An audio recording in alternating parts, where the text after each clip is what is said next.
Yo, what up, Grizz Nation, and welcome back to Grizz 901, your favorite post-game show, and it's not even close. Listen, if you are here, as Marco says, we're just here to suffer, but I want to say thank you. If you're here listening to this, game 80, I believe, in a season that is completely lost, a season that is on the shambles, we'll say, I want to say thank you. We have two more to go. Nate will be hosting the show tomorrow night or Friday night, and then I will be back here with Nate on Sunday. We're also going to have two of the cutest, most special guests, much cuter than our actual guest tonight. But the Grizzlies lose 110-98. It was a snooze fest, we'll say. We're going to ask Ryan about it for sure. Then we'll get into Grizz trivia, and then we're going to ask any questions you might have in the chat. Feel free to put them in there. Hashtag Ryan or hashtag Meadows, whatever you want to ask. Go ahead and ask him. We're going to go through a little bit of the mock drafts. We're going to go through a little bit of the kind of the season as a whole, because this is probably the last time that we'll talk before the end of the year. Me and him will have a chance to talk. So listen, that's it. This will be a shorter show, I can guarantee. 100%. But here we go. Let's bring in Ryan.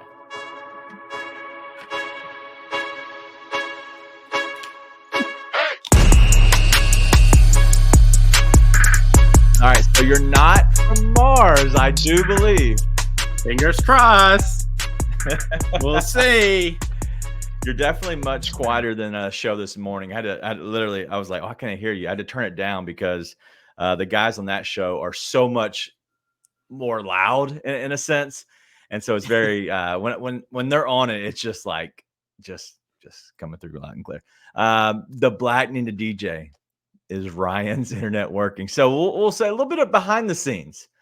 There's fiber out in those woods, from my understanding. There's a little fiber, and so we might have some actually good working internet, but off the top rope from you, thoughts on the game just as a whole. We're not going to spend too much time on it overall, but just kind of your thoughts.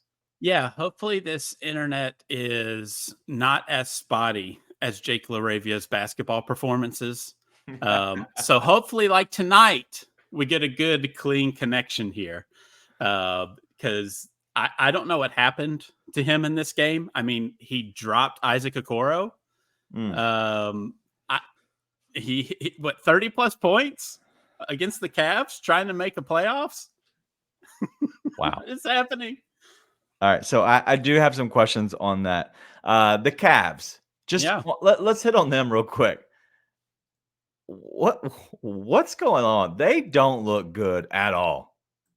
Yeah, I don't understand what it is. Like, they were better when it was just Donovan Mitchell out there, when Mobley and Garland were out. Right. So it's been a struggle all season all together, and you just kind of see it, right? Like, it seems like they've run like an okay continuation offense, but it feels like a my turn, your turn kind of thing.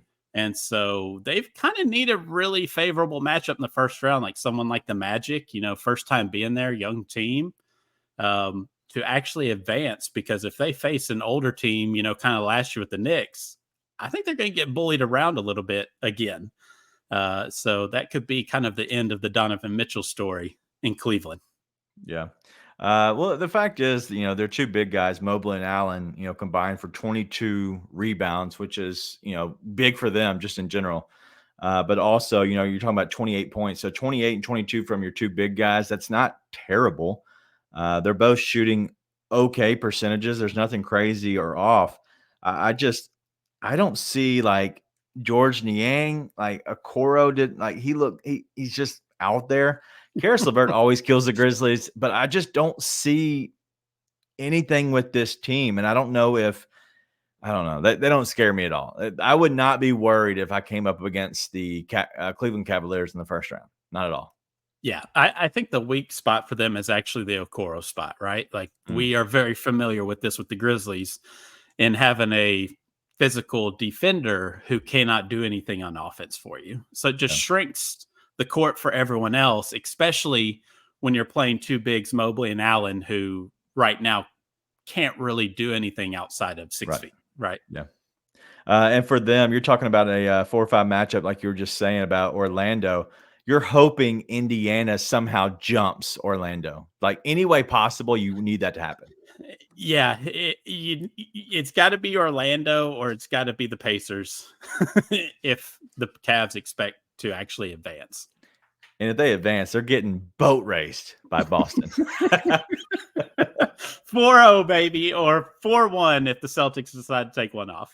Exactly. All right, let's get out of there and get back to the Grizzlies a little bit. But you're talking about the let's start on the bench because the bench is benching it.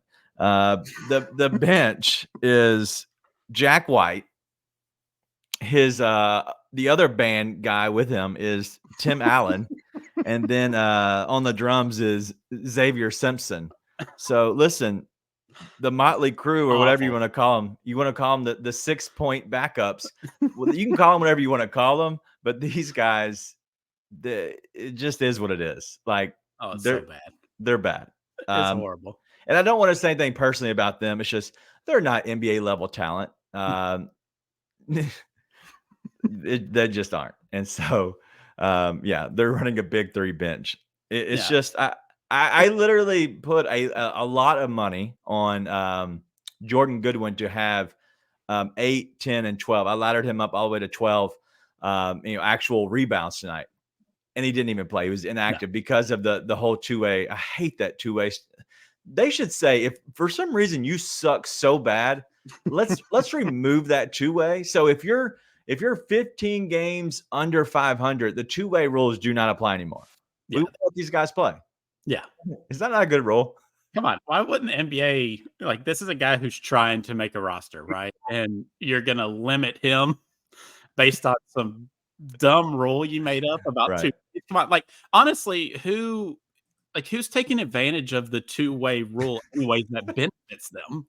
Like, why is it 50 or whatever it is? Like, why isn't it a full 82? Like, it's not like you're gaining an advantage. Yeah. Right? Like, I don't understand, but I don't either. And the other thing about the whole 90 rule, right? So you can only have a combination of 90. Listen, if you're having to play 2-way guys, you aren't good. Yes. You should not. That should not be an issue. Jordan Goodwin, if he got to 65 games, he could have qualified for an all-NBA team this year. I mean, just the rebounds alone would have put him on 3rd team. Come on. Give this guy a break. Like, we have guys that are trying to play and they have this rule of 65 games and it's the complete they're working the opposite directions. Like, they're not allowing this guy to play, yet they can't get the stars to play. Like, make it make sense. Like, it doesn't make sense. But I've always had that pet peeve now that I've learned about it because we've had to use it so much. Like, as a bad team, like, don't hurt us. We already suck. Give us something to cheer for. I wanted to cheer for Jordan Goodwin to go get 12 rebounds because I wanted to make money. Anyway, all right, let's get off of him. Trey Jemison, who went up against Jared Allen, he did have 4 points, 3 assists, but 9 rebounds, which is a good number against 2 of the bigs. But then we have the rest of the guys. Scottie Pippen Jr., a decent and solid outing out of him. I didn't see anything that I did not like. But 18 points, 4 rebounds, 6 assists. And then we're going to go to Lamar Stevens, who got the start. He came back as well with Jake LaRavia, but 16 points, 6 rebounds, 3 assists, 2 of 5 from deep. G.G. Jackson had a lot of dumb moments in the game, but had some excellent moments in the game. But that's what you're going to get with a guy who literally goes and hangs out with his church group and plays the drums for him. He's 19, guys. That's what he's doing. Like, that's just the guy he is. That's no shade to him. It's just these guys are young. Like, he is a very young player. But 22 points overall, two rebounds, 2 assists, 2 of 10 from deep. That's the issue I want to see if he can correct, is when he gets the volume of shots, seeing if he can somehow increase the level of efficiency there. And then the last one, your guy, Jake LaRavia, 32 points, 7 rebounds, 8 of 11 from deep. Let's talk about Jake right now. And then we'll save GG. No, like, he must have known I was on the show tonight to show out, but no, look, Jake in the other aspects of the game, to be honest with you, he sucked. Let's be really honest. Like, if he doesn't hit 8 threes, Like there was a lot of times him and Gigi, you talked about Gigi making bad plays, driving to the basket and forcing stuff. There were some that he had really nice plays, right? With that kind of rip through that he's starting to really go to now. Yep. That seems like an obvious Anthony Carter, let's work on this rip through here. Yep. But Jake LaRavia, he's actually disappointed me the more that he's played, because I thought with more time that things like his touch would improve, and they just flat haven't. Like he will still slam things off the backboard on a layup, right? And I thought playing more and getting into real, actual NBA speed and rhythm would improve that, and it hasn't. And he did that a lot tonight. Like there were a lot of forced weird layups, which you can say that's part of, they're not running an offense like it's an AAU 5-out, go get me something. They ran a few sets every once in a while, but overall, no one's really doing anything. And to ask Jake LaRavia to create something for you, let's just say don't expect a lot of the Isaac Okoro drop that he did. Like that is just not his game. So overall, him and Gigi, Gigi kind of had that Mamba mentality, right? Mamba mentality tonight, just like Mamba mentality. What he shoot 22 shots tonight. Like he was throwing them up there. Yeah. So Jake, he had a great points total, and it was just because he was hot from three. Yeah. Listen, in the end of the day, as McLean Luca wants you to know that's the dumbest thing he's heard. Which part? I'm not sure, but I appreciate you, Luca, for coming and hanging out with us.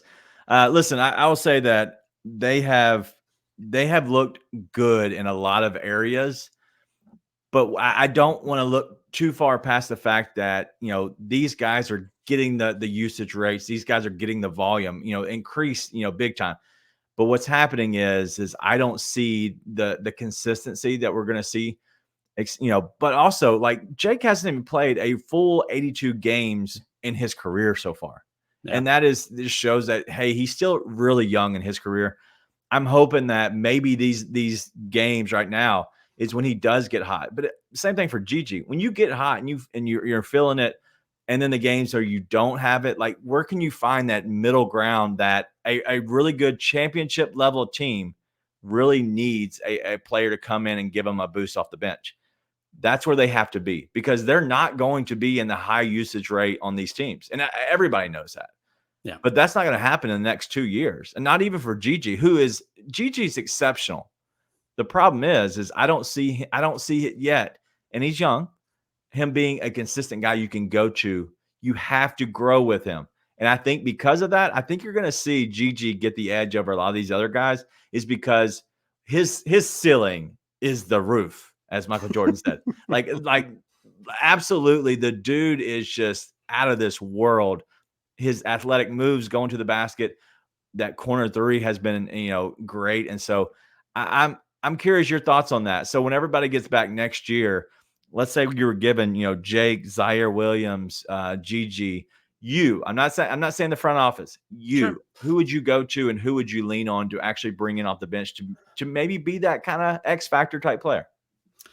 Well, I'm going to lean more towards the offense side of it, because, if you put Gigi around with Jaren and Marcus Smart in particular lineups, they can kind of cover for him a little bit. And he's been pretty good, as a help side defender, like a blocker. Yeah. It's just his 3-point from the corner is just such a coveted thing.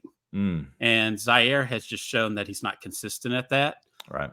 If you were to ask me what I think the coaching staff will do, I would think that they would go with Zaire first. That's just crazy. Because of the defensive stuff. That's kind of been their pattern in the past. Not saying I agree with it, but I would prefer Gigi because he needs to be out there, and his corner three stuff. I wouldn't expect for him to be a creator type guy. So for people that are thinking he's potentially could be in the starting lineup next year, that would take a lot to happen over the summer development wise for him to be a starter. Right. He's going to be a bench role player. So I know we're going to get upset 10 games in when Gigi's just sitting in the corner, which a lot of guys do.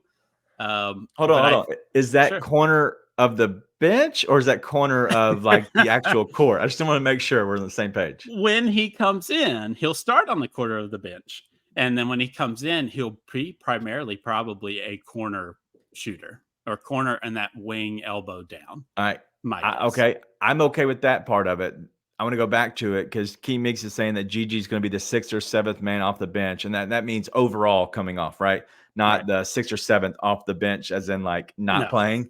So I just want to crystal clear that way. You know, some people might not know the verbiage. Yeah. But I will say that I think that he will be a guy who gets minutes over all of the other guys coming off the bench. In my opinion, and I want to ask you and yours, like we're talking about the starters, you have your main guys, right? You have your 4 that everybody considers to be guys that are going to play. You also have these, you're going to assume that they either go get a 4 or go get a 5, depending on which direction they want to go. So I would say that, let me ask this question first before I get to there. Is the 5th starter on this team currently? That's a good question because I would throw a hypothetical at you. Is what do you think are the percent odds chance that we see a Jaren Santi starting 4 or 5? No. What are the chances? Not saying they should. -70. Okay. So obviously Jaren has done better in the past we've seen beside a true 5, right? Correct. But this team has moved more to 5 out. I agree. And so Santi, I keep saying names wrong tonight, but Santi would be the guy that would be like your 5 out. Now, he's not strong enough. He's not big enough. You need a guy to do the dirty work for that kind of first, rotation. But I'm just saying that I wouldn't be surprised if they do it. Wow. I'm just saying. I would be shocked. It would be shocking because Jaren is just better near a natural 5. Like he was better with Biyombo, right? But if they're a team that's trying to go to a 5 out to emulate a Bucks type system, which is where both guys are coming from, him and Patrick St. Andrews, the island, it was a 5 out, and you've got to have a guy who can shoot and dribble. And I'm not saying that Brook Lopez can dribble, but he can at least theoretically shoot. So, all right, it's interesting. Yeah, it is interesting. All right, so let's go back over that because I think Sane just got here and he was saying, "Wait, did he say that Zaire over Gigi?" All right, so no. I'll crystal clear everything real quick. This is me I'm asking just opinions or whatever, and we all agree Gigi over any of these dudes. So all the wings that you're looking at, Gigi over all of them. I think we all agree on that. But Ryan's talking through that potentially when it comes down to it, you could see them lean on a guy like a Zaire early in the season next year. And I think you even said possibly the first 10 games, like don't be afraid, or I don't know, whatever that word is. Shocked. Yeah, a shock. Yeah, don't be pissed shocked off at what Gigi's not doing. Correct. So because it's just the history of Taylor Jenkins, right? Like he is a self-pronounced defensive coach. Yeah. And that's what he prioritizes. And I mean, you saw it all year. Gigi and Vince Williams, they did not get in till people like Vince and other guys ahead, to our main stars, obviously, started getting injured. But they hadn't proven themselves, and it was the unknown. There's no known to that. So I understand what you're saying, but I also think, one, the front office isn't this stupid. Like, okay, so let's break it down. Okay, we'll say the 4. They could absolutely look. I mean, if you're talking about getting rid, if you had to choose between two, 100% you get rid of Zaire. No, I know, but I'm saying they're on the team. I'm saying because we don't know what the offseason is going. I want to just ask because you brought up something that has intrigued me, and just like King Meeks is saying, if the front office picks Zaire over Gigi, I don't know how I'll react. Neither will I, and it might be. It might be what Lightning and DJ say will be the Underdog choke slam. Like that might be what comes out of me. I don't know. We might just send Zaire to Arkansas with Calipari. We don't know, but we're going to try our best. But I just want to talk through this because you bring up a good point. They have favored Zaire over in the past, right? Yeah. Let's say it's those 4 plus. Let's say they're going to send out whoever, bring in somebody, sign a free agent, the 5th starter, because we're thinking that it probably will be a traditional 5 to start the game. You then have your next 5 players. I'm not asking you. Yeah. If you had to give me your opinion on what the front office would do, how do you think they would go with the next 5? I would assume it would be Brandon Clark, Santi. Then Vince. Then you get into the Gigi Zaire discussion. Front office, I would think want to see Gigi, right? You would think. But Taylor has opted to defense in the past. Like, I'm not vouching for it. Is it wrong? Yes. That lineup is going to be pretty rough from the wings, right? You've got Vince, who theoretically can shoot, right? He kind of fell off at the end, probably because of all the minutes he had to play. But I mean, Gigi makes so much more sense being on the second side, right? On the main actions going on. You would assume Desmond Bane is either staying with that lineup or it's Ja with it. And you're going to need that release in the corner.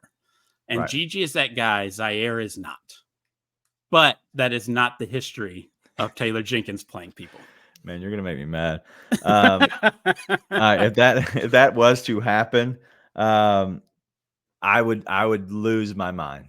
I'm just saying. I hope it doesn't, but I mean, stranger things have happened. Wow.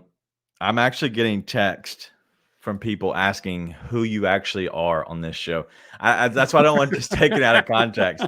I'm not saying you're saying that. I think you're bringing up a hypothetical of like, you see how they kind of move, right? It's how they've operated. Yep. And you're saying that potentially could be. All right. So Lightning DJ has kind of chimed in. And honestly, anybody else in the chat, you guys being here is a bonus on a bonus, right? Because the fact is, these games aren't watchable for the most part. But the fact is, you're all here, and I do appreciate that. But he's saying the bench for him would go Vince, Gigi, Santi, BC, and then Conchar, Stevens, Luke, draft pick. Okay, so all right, so that's a lot of people. Obviously, not everybody's playing. Is that in order of importance or just like? I'm curious about that. So it has to be, because the way he's got this lined out, it's Vince and Gigi by Santi, BC, Conchar. That would mean that he's running Conchar with these, and he's not even playing Luke. So, all right. So I need you to help me out on that, Lightning DJ. Oh, he said no order. Give me your order. Give me your 5. And we're going to assume we know the 4, and we're going to assume that they're going to bring in a 5th guy to start, because I can't imagine that the 5th starter's on this team. But if you had to give me your 5, because I'm curious how this goes. So if you had to give me your 5, Ryan, who would your 5 be? On my preference? Yep. It would be, if you're just doing a 5 in, 5 out type of situation. Yep. Be BC, Santi, Vince, Gigi, and I'm forgetting somebody. Luke Kennard. No? Probably Luke. Yeah. I feel like I'm forgetting somebody immediately. And Lamar Stevens. A lot of people love Lamar Stevens. Not gonna happen. Yeah. Just about to say you're trying to get Jenkins fired. I'm not trying to get him fired. I'm just telling you reality of what this man has done. So why would we expect him to do something different than he hasn't done in the past? Yeah. So I think we're all kind of consensus here, it looks like, because I'm the same way. Lightning DJ, same thing. BC, Santi, Vince, Luke, and Gigi. I don't see how Zaire breaks into that 5. That brings up a great, it brings up an amazing, like, theoretical, like, idea, and just thought provoking. And that's all I'll say about it. It's not because we're slandering one player than another. We love all these guys. We want them to be good. I promise. Yeah. We just haven't seen it yet. And so it would blow my mind if they went Zaire over Gigi at this point of what we've seen. No matter the peaks or the valleys of Gigi, I think you have to go with what we've seen so far and the potential. So that's where I'll leave it. Yeah, I don't see anything else crazy happening there. A lot of people are saying you look like Taylor Jenkins, or maybe that you are family potentially. Okay. I wish maybe you could loan me something. Yeah. All right. So if a lot of you who are in here already know who Ryan is, Ryan, tell some of the people who are new, because we do have a very large audience for a random, I don't even know what day it is. Is this Tuesday or Wednesday? Wednesday. Well, I haven't even begun to fire people up. So we're just getting started. So tell your friends. I was prefaced that you have something very good up your sleeve you want to share with me. We'll do that in the second segment. But tell everybody who you are, what you do for Bluff City Media, for what you do for the Grizz 901 family. Yeah, so we just record our podcast, me and my buddy Cody. It's free basketball, not on any fancy medium like this. And that was mostly related to satellite situation in the past. Right. But if this works out, then you might start seeing a little more kind of interactive stuff from us, maybe into next year over the summer. But yeah, I don't know if you need a backstory, but no. You know, I've been with Daniel talking with Daniel about basketball for what, 6 years at least, something like that. Yeah. We're all, what Black Ninja DJ is saying is just, you don't sound like an alien from Pluto, right? That's the issue. If you don't know about that, just go find any other show where Ryan's been on, and it looks like he's recording from his mom's basement in Mars. That's the type of signal that we're getting. And then the other thing is, I'm very disappointed so far, because I know that y'all know who Ryan is, but the slander tonight has been very low key. Very low key. The last show that we had, if you missed it, they called the man an aged Charlie Brown, which was exciting, and that's what we ended up naming the show. But also, I think they didn't slander Francis as much. Francis Carlotta, who was on the show, amazing. I hate that we did not have him on more, but Francis does some great stuff for us over at Bluff City Media, and he's going to do more. He does Tigers Live, the postgame show. But he did we named it Shake or No Shake, because that was his thing. He calls it Shake. I call it Wiggle. So a little bit about that, but so if you have anything, feel free. It's always in good fun. We try to roast our guests as we go, but King Meeks is saying, looks like the big brother from Home Alone. God, what's his name? Buzz or something? Buzz. I don't know. Yeah. Buzz. Is it Buzz? It is Buzz. Okay. Whatever you do, don't say hi to Kenny. All right, so let's go ahead and take our first break. Before we do, our sponsor of the comment section, who we love dearly. We love all you guys for coming in here. This is game 80 of 82. We have 2 more to go. But Streetcars of Memphis has been just kind of a through and through for us this year, for the back half of the year. If you need any modifications from light, lifts, wheels, speakers, whatever, name it, they can hook you up down at Streetcars of Memphis. Go ahead and give them the code Grizz901. They'll give you a $55 regular oil change or $65 for full synthetic. It's huge savings taking place down at Streetcars of Memphis. You can go check them out online at 901scm.com, or you can call them 901-323-3332. You can schedule your oil change, maintenance, or customization service today. Proud sponsor of the unnamed comments section. Before we go to our first break, let me tell you something. Jalissa, we have missed you. We have missed you. Not sure what that's about. Let me tell you a quick story. 2 minutes of your time. This morning I wake up and my wife is yelling, screaming. It's 5:15, maybe 5:30. I'm not sure. And the first time this happened, if everybody remembers the story, she pulls the door off of the hinges to the bathroom because there's a snake that came up through our thing, whatever, the drain. And there's a snake in my shower. All right. So that happened, whatever. So now it's 5:15, 5:30, whatever time it was this morning. She's screaming. Kids are all up now. And there's a mouse in our sunroom that is kind of like our house is on one, foundation. And then you step down and then there's that area. And then there's a effing mouse in there running around, scooting around, going crazy. The cat who gets them is nowhere to be found. It's outside, run through the doggy door, not anywhere close. Okay. So I finally shoo this mouse out the door by just using a broom just to get it out. I didn't want to kill it in front of the kids. All right, cool. No big deal. That's where the story ends, I thought. We all go get about our day. Whatever happens, the kids finally come in here. And then all of a sudden, 10 minutes later, I hear the doggy door open.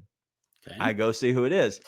This cat who was outside found this mouse that's running through the yard, chases it, catches it, and comes through the door and lets it in our house, and it starts playing with it as the things run around the house. So now we have a cat chasing after the little mouse. He's a little bitty guy, very, very small, just chasing around the house at 5:30, 5:45 in the morning. It is bananas in the house.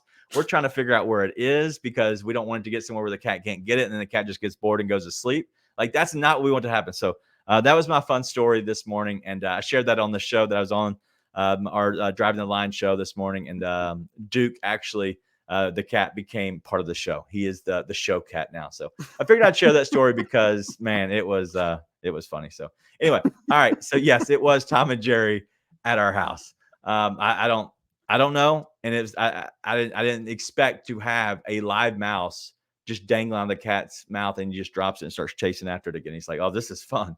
Yeah, that's weird that he brought him in there, kind of like a gladiator, kind of setting up an arena for himself. Well, like the cat built himself a challenge. Yes.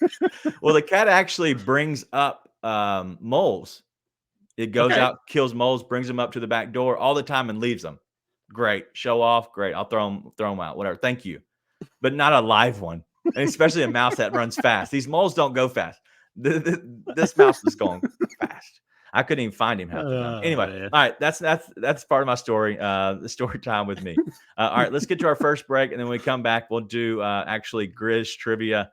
One of the last few of the year. This is actually a good one. I think we'll all enjoy playing along. Here's Daily Grind for the break. Yeah, Vince Williams is the closest thing we've seen to Tony Allen. 100% Tony Allen. I think that has been really thrown around very loosely in a kind of just joking manner for a lot of people, because everybody for the love that we have for TA, such a big factor in this franchise. We throw that thing around. We throw that the grandson thing around lightly because it's just kind of funny on Twitter. But he is the closest thing to Tony Allen that has been so far in a Memphis uniform. And I think that's very, D'Anthony Melton might have been the other, but to your point, and that's what made me think about this, is that the fearlessness that he plays with, that's what Tony Allen played with. He did not care who you were. He doesn't see a name on that. Tune in to The Daily Grind with Mark King and Luke Hatmaker at 1 p.m. every Monday through Friday, live on the Bluff City Media YouTube channel.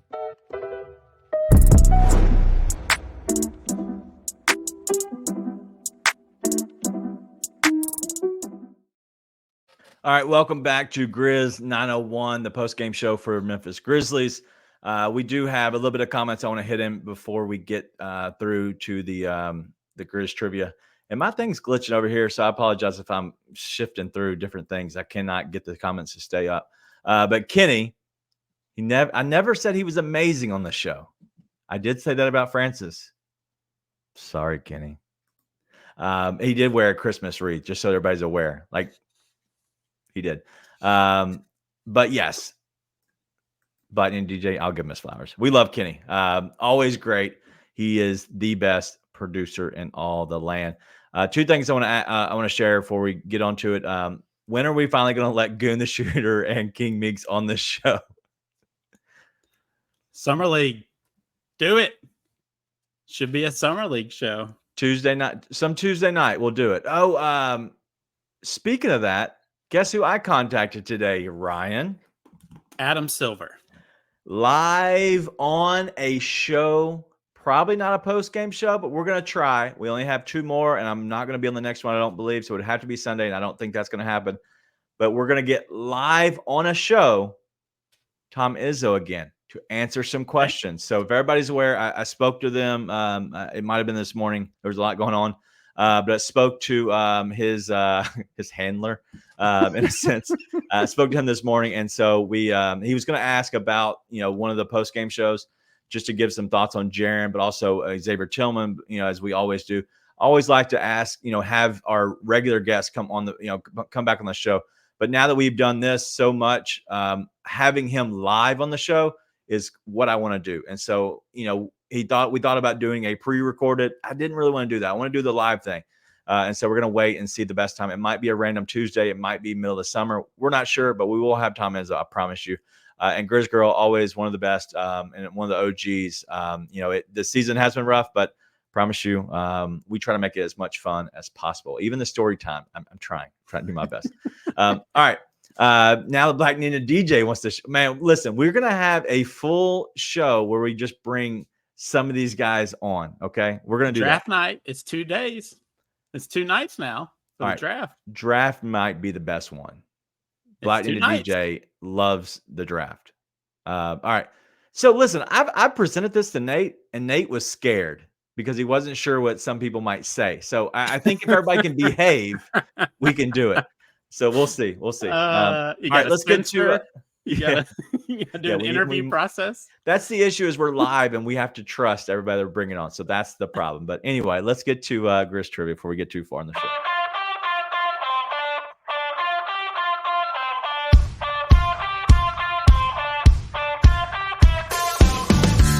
All right, Ryan, I have a very important question for you. We've had a lot of change on this team this season. Oh, Lord. But I want to ask a very important question. How many two-way players have the Grizzlies? 10-day players have the Grizzlies had this season? The Grizzlies obviously had many, many players throughout the season. 11?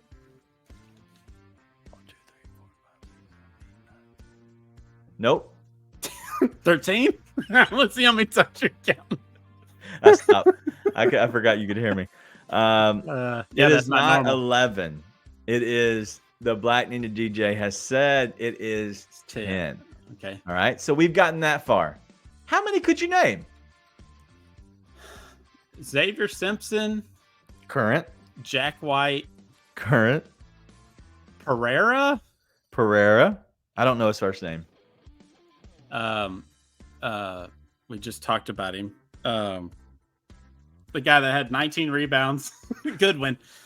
Jordan Goodwin was on a 10-day. I don't know if anybody remembers that. He was on a 10-day before he got signed to the two-way because who left? Mighty Mouse. Oh, okay. Yep. Yeah. The short king. But he was not a 10-day, so he was a two-way. So all right, keep going. Gilly counts as a two-way, right? He was a two-way, not a 10-day. A 10-day only. Oh, 10-day only. I'm sorry. Allen. Timmy Allen. You're doing good. I'm trying to think if there's one early in the season. All right, the first one of the season was January the 29th. Can you believe that? I thought this was going on all season, but no, only January 29th was our first 10-day player.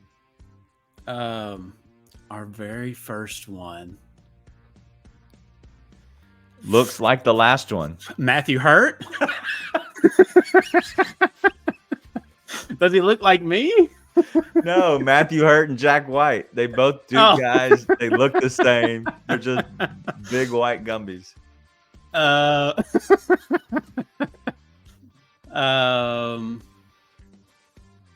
The guy from Houston. Houston? Played for Houston. In college. Deaky Jadro. Okay. Yep. Darkness. You know what I'm talking about? Charlie Murphy? Winyon Gabriel. Oh. Okay. Like, what are you talking about? You got two important ones. One guy who was brought in the same day as the other player has moved on. I think he's actually in Detroit still playing. The other guy is currently still on the team. Tosan. And he currently was your starting big. Oh yeah, Trey Jemison. Jemison. Yeah. Yep. So that's the 10 days. It's crazy that they've had that many this year, but 10 days for the Grizzlies. What a crazy sign. So anyway, all right, let's get to your spiciness that you want to bring up. Well, I don't. Well, are we doing it in the context of talking about the mocks, or am I just throwing this out there? Well, I didn't know where. Okay, it so involves the draft. All right, so yeah, so I wanted to bring up a little bit about the mock drafts in general, and so obviously, we're gonna start. Let's go ahead and start off with a question, and then I'm gonna go, and as you want to throw it in, go ahead. But let's take 10 minutes, and then we'll probably get out of here or so, depending on how many comments y'all have or questions you have. We had this last night, I believe, Stephon Castle, and so obviously he's shot up the draft boards.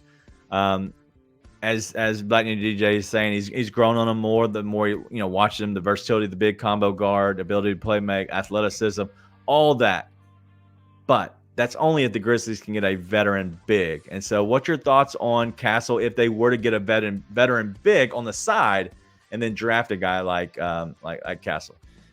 Yeah, I mean, I think he's a good player. He reminds me a lot of Okoro, right? Like I thought the most impressive thing about him was that he became kind of the point of attack defender for UConn, which was just incredible defensively, right? The problem is his offense, and if he's going to have a reliable jump shot. Now, you saw that with Alabama when they played UConn. They played off of Castle, and he actually hit a couple threes. So, these mocks, which we might talk about here in a second, but they just move so fluidly just based on who makes a deep run in the tournament. Right. And usually it's not right. Like if you just look at the history of it. And I think pre-tournament, he was in the range of like 15 to 17, if I remember correctly. Like it was right outside the lottery, or he was at the very end of the lottery. And now I've seen people put him up as high as 3. And which is that's just too far for a tournament run for a team that was perfect for him. So obviously his swing skill is going to be if he can shoot or not. But the defense is something that's bankable on a perimeter wing defender that you can say, well, this is not a great draft. If we've got that vet big and we don't have to do that in the draft, then okay, maybe this would be a kind of a value play for where we're at. Yeah. All right. Well, Black Ninja DJ wants to know about his current big board. Your thoughts on it? Sar, Klingon, Castle, and Wildcard being Rishashar, and then a sleeper Devin Carter. Right. Any thoughts on that just in general? I like Sar. Klingon and Castle are okay.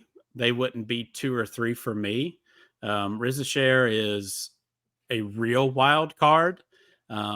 Last time when we did this, I hadn't really watched any of the European guys, and I've watched a game or two of Rishashar now, and like he plays a role, and his role is stand in the corner.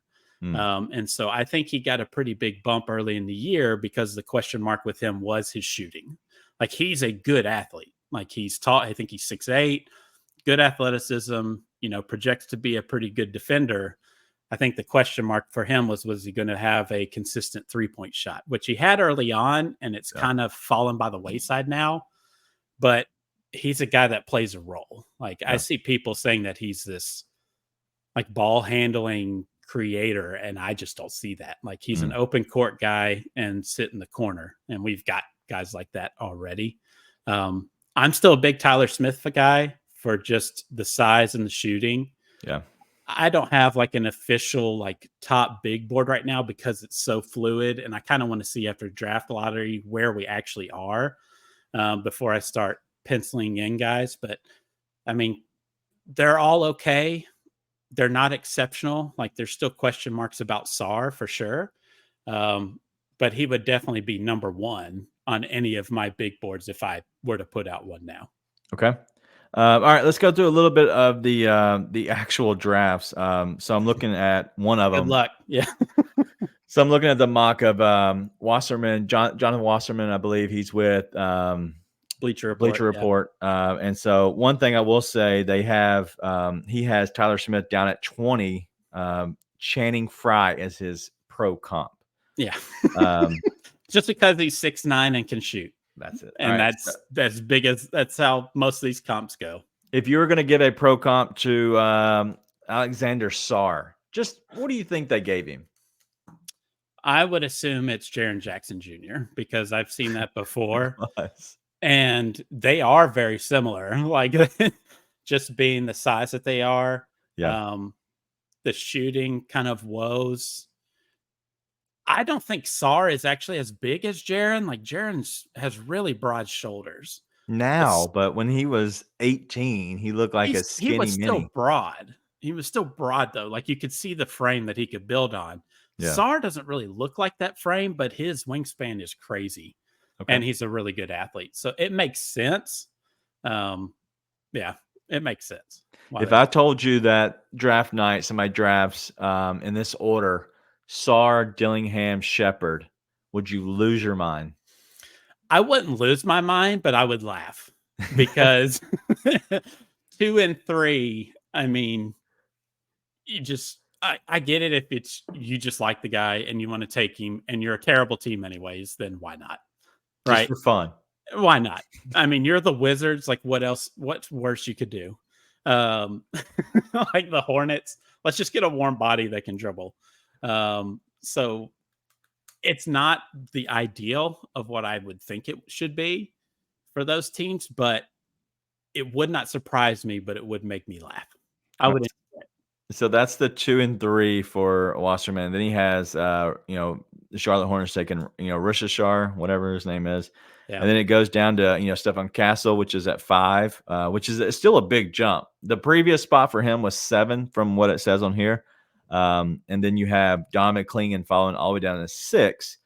When he has him falling from 5 to 6, which shocks me that anybody has them falling just in general because of the way he played and they won.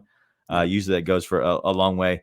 And then the Grizzlies getting Ron Holland. If that happened, if the Grizzlies come away and you have Ron Holland at the end of the day, just from at the 7th spot or later, are you okay with that?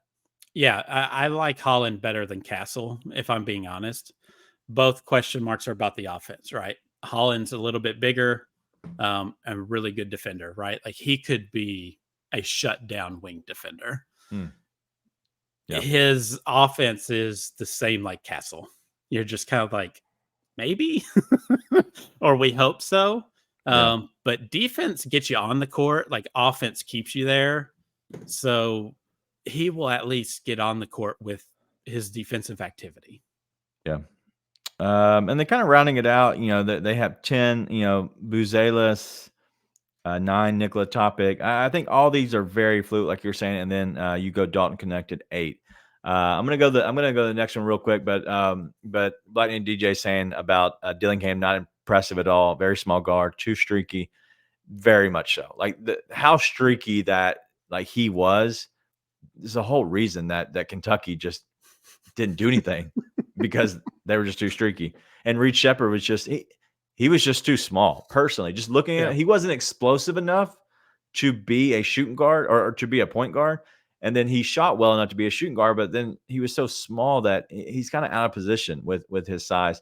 And the last thing is Holland's, time with the G League has kind of hurt him significantly, which actually can work in the favor of the Grizzlies because in his mock draft, he had him at 3 previously, and then he fell all the way down to 7. That is Jonathan Washington. Anything you have on his mock drafts or anything that you want to hit on real quick? Yeah, I'm interested to see what changes as we get closer to the actual draft, right? Because most of it is just intel based. Yeah. Right now, these guys are just throwing things against the wall because March Madness happened. If something sticks, then it sticks, right? Like I think some of them are moving, like Gavoni from ESPN. Some of them are moving based on like maybe a text he sent to like a scout with somebody who said, yeah, we really like Klingon. So he's like, all right, Klingon goes from 7 to 3.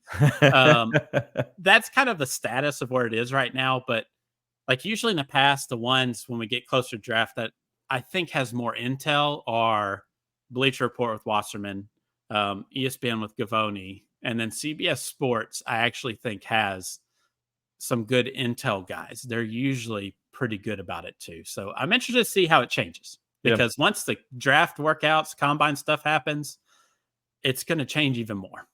All right. Let's go to the no ceilings NBA. They put out one. They have Sar at 1. And then you're going down Nikola Topic, who's now 2 for them. And then Reed Shepard. I'm sorry. And then Stefan Castle jumps up all the way to 3 for them, which is a big jump from not even being the top 10 to now 3. And then Reed Shepard at the 4 spot.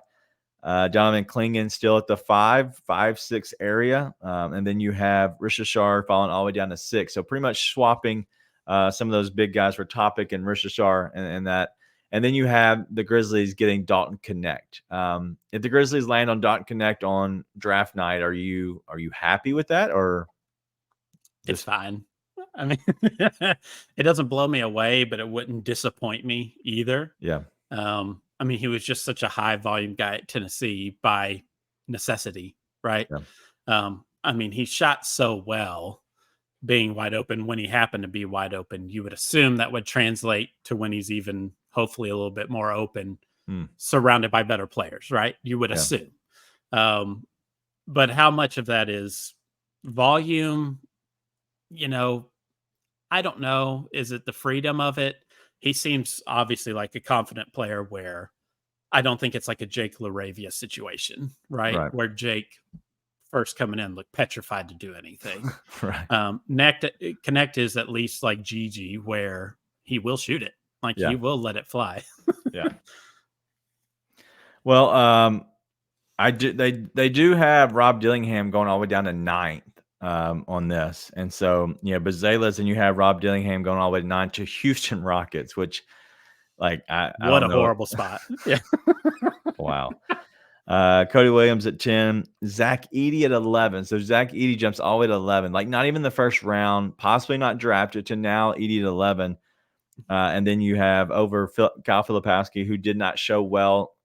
Personally, I've never been a big Filipowski fan. And I've seen almost every game he's ever played. He's just not an NBA big. He's just a stretch 4.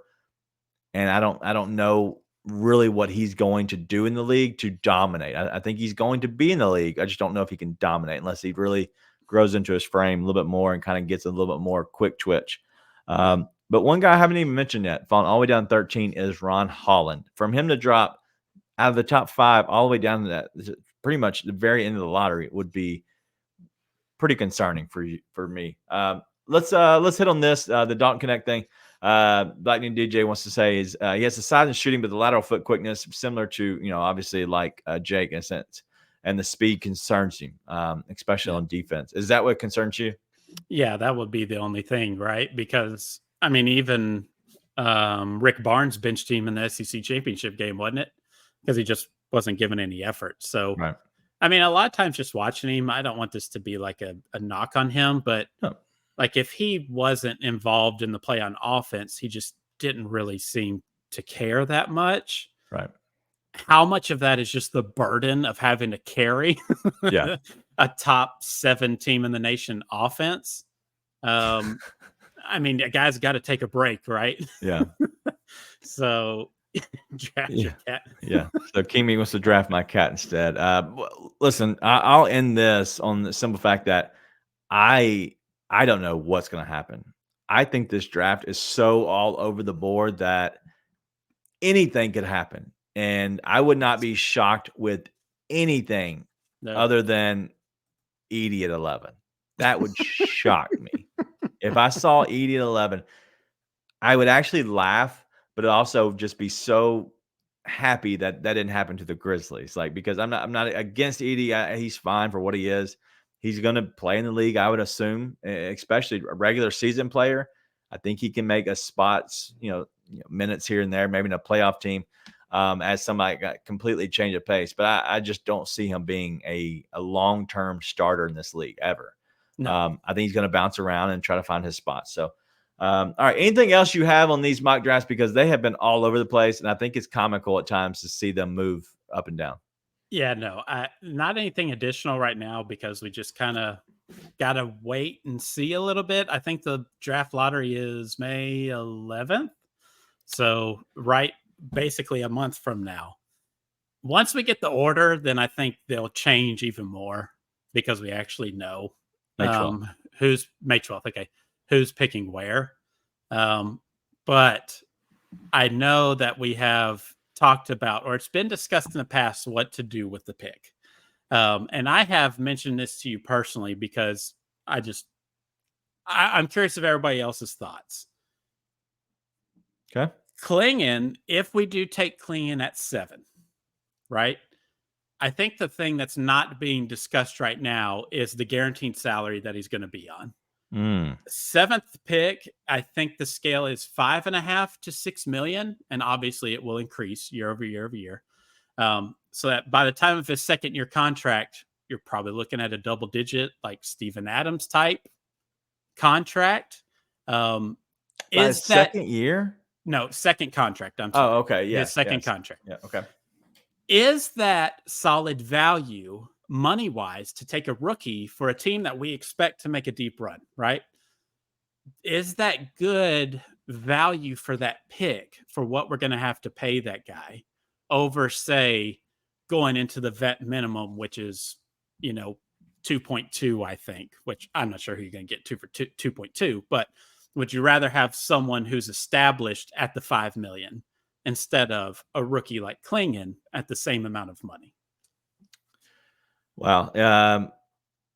If it's, man, it's a tough thing to give. So what I will say is they do have the exception, and that's what I'm hoping the exception comes from is produces a vet big. That's what I hope, because what that does is that allows you to kind of, no salary for the salary cap. So it doesn't hit you there.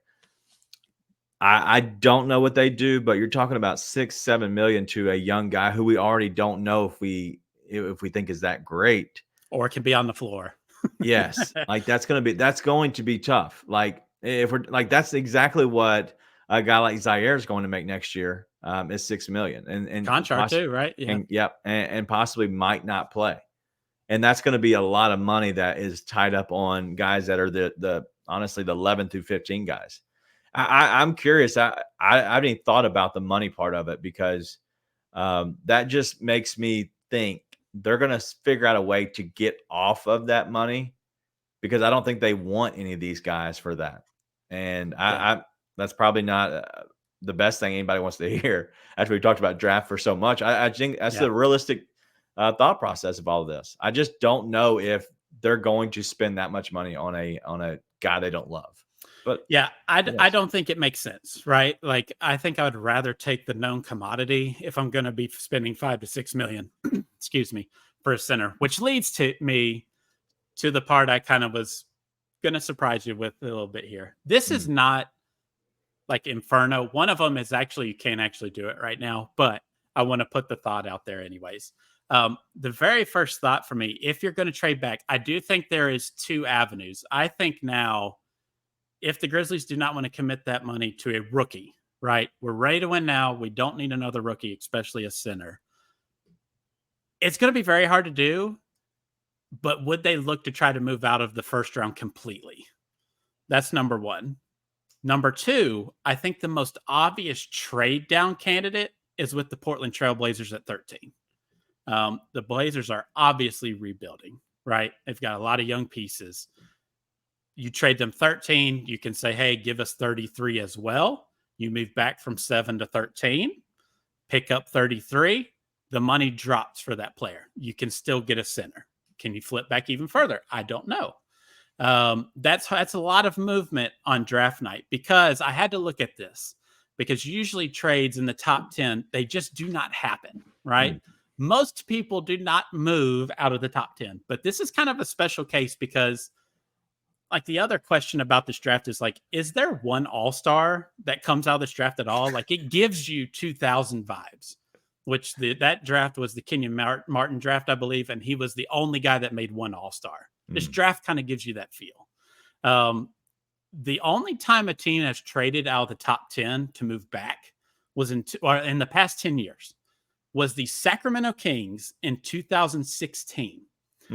They flipped from their 8th spot. They traded, let me make sure I get this right. They traded with the Phoenix Suns for picks number 13 and 28 and a future 2020 second round pick. The Suns turned around and drafted Marquise Chris with that pick.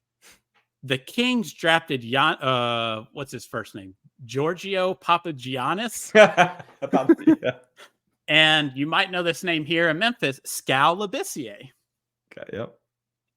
Guess who the draft pick, the future 2020 second round pick, ended up being? 2020. I have no idea. Xavier Tillman, which obviously we traded in that. So, I mean, funny. This trade didn't work out for either team Yeah. at all. But there's other smaller ones where like most teams that they trade out, they're like 10th pick and it's like swap 10 for 12. Someone this deep into the lottery usually doesn't trade that far out. And if they do, it's always a mistake. But the Grizzlies are just kind of in an interesting spot where their roster is pretty much set. Like we know who the top 3 is, right? Yeah. Like we kind of know the hierarchy. Most of these teams in this situation do not have that. They're looking for the best player available. They're looking for the best player because they're rebuilding. So we're kind of in a unique position to do something here. Yeah. So you can trade back to 13, maybe pick up 33. I mean, it's an extra roster spot. You got to figure it out, whatever. The other one is, this is the illegal one right now, but this would have to be, I think it's illegal. You can tell me. I'm not a big, like, I tried to keep up with all the cap rules and the sign and trade. I just gave up on that a year or two ago. But you still trade the 7th pick to the Blazers for 13. But you also include Luke Kennard and Zaire Williams for Malcolm Brogdon.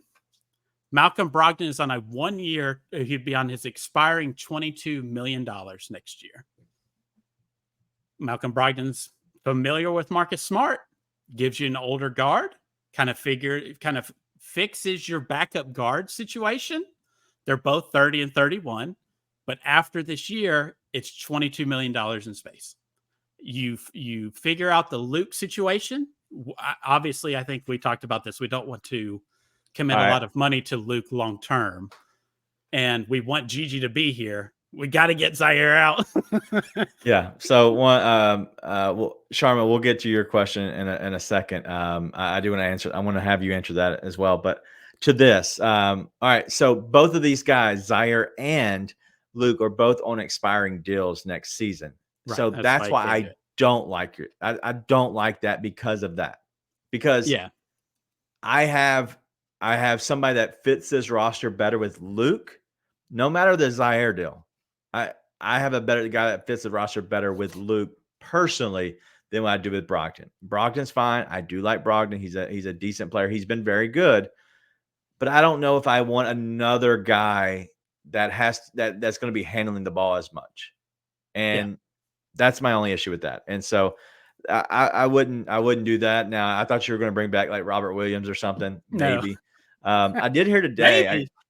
I did hear today about possibly if the Cavs are trash, right? And they just flame out in the first round just because of what we saw tonight. Do you think they would blow it up? Because potentially, we're talking about a lot of change could happen. Could that be a way to get a guy like a Jarrett Allen, because they're not going to move off Mobley, but maybe they start over fresh and they want to, do something, and maybe they get shooting. They want shooting, and you can get somebody with, maybe this year's first round pick plus Luke to get Jarrett Allen. I don't know. See, I just don't think you're going to entice quote unquote playoff teams with this year's draft. Right. There's enough like European high ceiling guys, like teams like the Blazers or the Wizards, Hornets, they would be interested in. I'm not sure you're going to entice the Cavs with something like that. And the Cavs are kind of in a weird situation because they can't really blow it up because they have no clue what's going to happen with Donovan Mitchell. If Donovan Mitchell says, yeah, I'll resign, then maybe you're trying to move someone like Garland. But if Mitchell's moving on, I doubt they move anyone else. They'll try to salvage the situation as much as possible. Yeah, I agree. All right, we got 2 questions and we're gonna get out of here. Luke getting moved up to free space up as well as having that MLE. Like, what are your thoughts on just possibly maybe not re-opting in for Luke, or do you see them possibly extending him to lessen the blow? I mean, I could see them extending him because really, what other option do you have? You don't have a lot of great assets that people are going to be interested to pair with his money to Right. trade for somebody that's making $22 million a year, right? Yeah. Obviously, I would prefer not to have Luke for like a 3-year, 48, whatever that is, $60 million deal, whatever that $14 million a year is, $64 million. So I could see them re-signing him if it's a decent number. The problem is I don't know if anybody out there is just going to kind of like throw the poison pill contract for him and just be like, hey, come over here. We got cap space. Like the Charlotte Hornets. Hey, we got to spend $18 million on somebody. Come out here. Like, I don't want the Grizzlies to match that. So, yeah. Well, but I do think we are kind of uniquely set up roster wise where we could sustain that hit. I think Luke is important from stretching the floor, and obviously he's lights out from 3. I do think we have not the bodies, but we have the ability to, from in wings now, to, you're not going to make up all of his shooting, right? But you can sustain it with a little bit here from Vince, a little bit here from Gigi, added all together, combined with the defense plus that you're not getting from Luke. So I don't think losing him would be like a huge loss for the team. Obviously, I prefer to keep him, but it's all about the price point. Yeah. I think they could easily extend out and give him a 2-year guarantee, 2 years, 25. I think that's 12 and a half. You cut off $2.5 million from this season, but also he's a tradable asset at $12.5 million to anybody in the league. So as long as you have him locked up, he's a tradable asset. I think that's one of the biggest things. All right, last thing, and from Sharman wants to know, getting a vet, what are your thoughts on getting a vet like Drummond, trying to get a better 3-and-D, because, we're talking about Luke as well. He's played limited minutes and it's a little use of when he's not getting many shot opportunities, especially against, strong defense in the playoffs, even though he does create a little bit more spacing in the playoffs, because when it does kind of get bogged down, you do have him. But thoughts overall on getting the vet, like, is that a priority for you, a vet big? Yeah, I think that's where I would lean to, is a vet big over a rookie center. Now, there is an understanding that this guy is not going to be closing for me. This guy is going to be, especially come playoff time, like, you just need the guy to win you regular season playoff games. The problem with that is that once you get to the playoffs and you say, hey, you've been playing 22, 25 minutes a night, now you're going to play 15. Right. Maybe that's a little weird locker room dynamic, but you have to have that conversation up front, I think. So I would prefer someone that was a vet center. Now, Drummond did the funniest thing ever the other night with Torrey Craig on that off the backboard alley-oop. I don't know if you saw that, but yes. Luke does play limited minutes, but is that necessarily his fault? It's not like he's asking for it, right? Like, play me less. The more playmakers and size that you have in the playoffs, the better. Right. So in the playoffs, like, I'm not looking to subtract Luke to add more defense. I want more ball handling and more shooting. Especially with size, if I can find it. Now, that is what all 30 teams in the NBA are looking for. I was about to say, yeah. So you've got to take something, like, you just got to have a trade-off. And unfortunately for Luke, he's white, slow, and 6'4". Like, that's his trade-off. Yep. So shoot that thing. So you have to live with something with every player. Right. But the thing that I don't want is someone that, when we get into the playoffs and you need a 4 to 6 minute stretch, especially from someone off the bench, it can't be someone who's just, everybody can sag off him and clog the paint for us. Right. He's got to be able to handle the ball and create, pass, hopefully hit, a 3-point shot 1 out of 3 times would be ideal. 2 out of 3 would be even better. But All right. Well, listen, that's it for the show. We've been here, obviously, much longer than I expected, but let me recap a little bit and kind of just share a little bit of the future of what this offseason is going to look like. I keep trying to share this so everybody kind of is on the same page on what we're doing. I do not expect to be here Friday. Nate will be here. I know he'll be hosting the show. I have no idea who he's going to be hosting with. I would not expect to be on here, but for some reason, the night ends a little early, and it's my 10-year anniversary, so I'm trying to play it safe. Okay, so if I'm on here, that means everybody's asleep. I'm fair game. But Sunday we'll have the special time with Nate will be back here. It'll be the last show of the day or of the year, post game wise, and then my two daughters want to join, and so they want to be here. Who knows how that's going to go? They're very shy at times, but they've always been excited, and so I have to show them some love. But after that, it's going to be Tuesdays at around 8:00.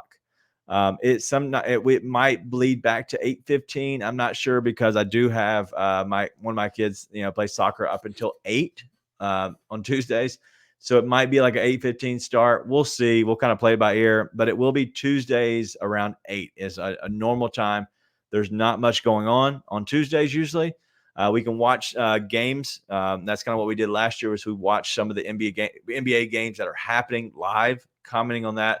Also, talking about maybe the things that are coming up throughout the season.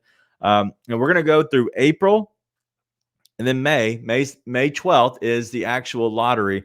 And so we'll have a live reaction, on the 14th, which will be 2 days after. To maybe talk more in depth. And then that'll lead us May all the way up into the actual draft, which is June 26th and 27th, I believe. And that's a Wednesday, Thursday.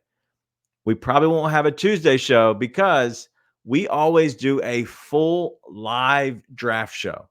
Now, because the Grizzlies are drafting a little bit higher, what we might do is start off from the very beginning and watch it live. Maybe we'll try to do something special, bring in, a lot of the people on throughout the show that have been here. And maybe that's what we try to do is the OGs that have been on here, take 5-10 minutes, whatever it might be, to kind of cycle through some people and ask some questions, let you have some, your shine, your chance to kind of come on here. As long as you promise us you won't make a fool of us, because Nate is worried at times. The Beaks and Goon hour. Yeah. Do it. Yeah. So we're going to have that. So that's the plan. Let's plan for that. And then from there, you're talking about, July, we get into the actual summer league, and the summer league time is completely open-ended. We try to hit the games if we can do like a live post game on one of them, if one of them falls on a Tuesday, or we might move it back and do like a Thursday show, depending on how it goes. So that's pretty much how it all goes. And then after July, August, September is pretty open for us. We might not be here, and if we are here, it might be somebody else doing the show. And so it could be Ryan and Cody. Maybe that's what we do. Oh, so we'll see. But it probably, because usually August, September, Nate and I both kind of take a step back.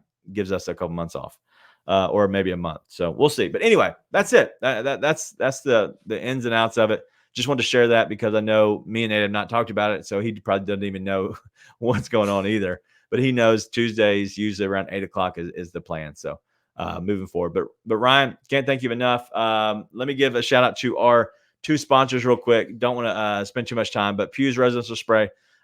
They do my yard. They can do yours. Go do me a favor, and I promise you, if you have any yard work you need done, whether it is them actually coming out to your place and redoing your flower beds, or if it is just spraying, killing all those weeds, give them a call at 901-633-2118. Let them know that the Grizz 901 crew sent you. And then Heaven's Healthy Kitchen. Always show love to Heaven's Healthy Kitchen. Is a grassroots business that was started right here in Memphis by Chef Smith, who is a Memphian, promotes healthy eating and wellness. Go get his cookbook. Go do support the pop-ups, and go see him over at orderhhk.com. All right, that's all we got. It's been a fun show. It's been a long show, but we only have two more, and so we want to make sure we're doing these because all of you are coming here, so we want to make sure that we're giving you the content that you deserve. But that's all we got. We'll see you Friday night. 2 more to go. Be nice. Tell your friends.